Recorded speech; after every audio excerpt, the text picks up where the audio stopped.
Mordecai and Esther. Let's go back a few years before Ezra went to Jerusalem. Mordecai and Esther are the most important Israelites in the kingdom of Persia. Esther is the queen, and her cousin Mordecai is second only to the king in power. Let's see how this came about. Esther's parents died when she was very small, and so Mordecai has raised her. Ahasuerus, the king of Persia, has a palace in the city of Shushan, and Mordecai is one of his servants. Well, one day the king's wife Vashti does not obey him, so the king chooses a new wife to be his queen. Do you know the woman he chooses? Yes, beautiful young Esther. Do you see this proud man that people are bowing down to? This is Haman.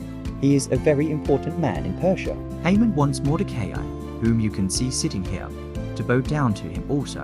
But Mordecai won't do it. He doesn't think it is right to bow down to such a bad man. This makes Haman very angry, and so this is what he does. Haman tells the king lies about the Israelites. They are bad people who don't obey your laws, he says. They should be put to death. Ahasuerus does not know that his wife Esther is an Israelite. So he listens to Haman, and he has a law made that on a certain day, all Israelites are to be killed. When Mordecai hears about the law, he is very upset.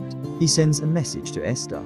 You must tell the king and beg him to save us. It is against the law in Persia to go. See the king unless you're invited. But Esther goes in without being invited. The king holds out his gold rod to her, which means that she is not to be killed. Esther invites the king and Haman to a big meal. There the king asks Esther what favor she wants from him. Esther says that she will tell him if he and Haman will come to another meal the next day.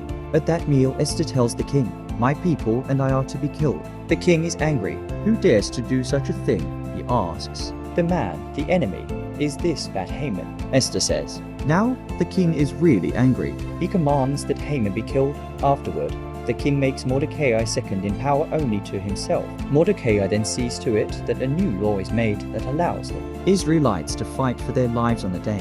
They are supposed to be killed because Mordecai is such an important man now. Many people help the Israelites, and they are saved from their enemies.